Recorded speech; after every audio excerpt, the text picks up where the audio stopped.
નમસ્કાર દર્શક મિત્રો, દીવ મિરર ન્યૂઝ સાથે હું વૈશાલી પોબારો સ્વાગત છે આપ સૌનું। કરીશું નજર આજના સમાચાર પર। રાજકોટમાં જૂના મોરબી રોડ જેડી મોબાઈલની સામે બાઇક અને સ્વિફ્ટ કાર વચ્ચે ટક્કર થઈ। રાજકોટમાં અવારનવાર મારામારીના દ્રશ્યો સામે આવી રહ્યા છે। તેવો જ એક બનાવ રાજકોટના મોરબી રોડ પર બનેલ। બાબત એમ છે કે એક કાર ચાલક તેના સીધા રસ્તા પર જતા હોય તેવામાં એક મહિલા પાછળના ભાગેથી બ્રેક મારતા ઢળી પડતા એક્ટિવા ચાલક મહિલા રોષે ભરાતા તેના પરિવારના સભ્યોને બોલાવતા જોતજોતામાં મારામારીના દ્રશ્યો સર્જાયા હતા। ત્યારબાદ મહિલાને નજીકની હોસ્પિટલમાં લઈ જવામાં આવી હતી।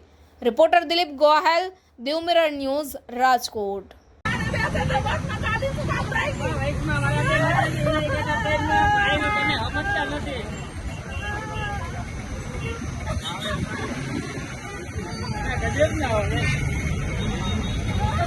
શું થયું ભાઈ? કઈ રીતે ગાડી અકસ્માત થયો?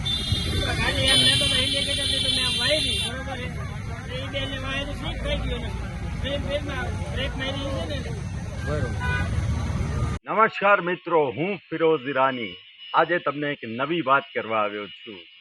દીવ મિરર ન્યૂઝ જોતા રહો, સબસ્ક્રાઇબ કરવાનું ભૂલતા નહીં અને શેર કરવાનું પણ ભૂલતા નહીં। સત્યની સાથે જોડાતા રહો। નમસ્તે મિત્રો, હું છું ચાંદની પરમાર। આપની મનપસંદ ચેનલ એટલે કે દીવ મિરર ન્યૂઝ ચેનલને લાઈક કરો, શેર કરો અને ફોલો કરો। અને હા, તેમાં દરરોજ તાજા સમાચાર જોવાનું ભૂલશો નહીં। દીવ મિરર ન્યૂઝ દરરોજ લાઈવ અપડેટ, ગુજરાત રાજ્ય, દેશ દુનિયાના તમામ બ્રેકિંગ સમાચારો નિહાળો દીવ મિરર ન્યૂઝ ચેનલ પર।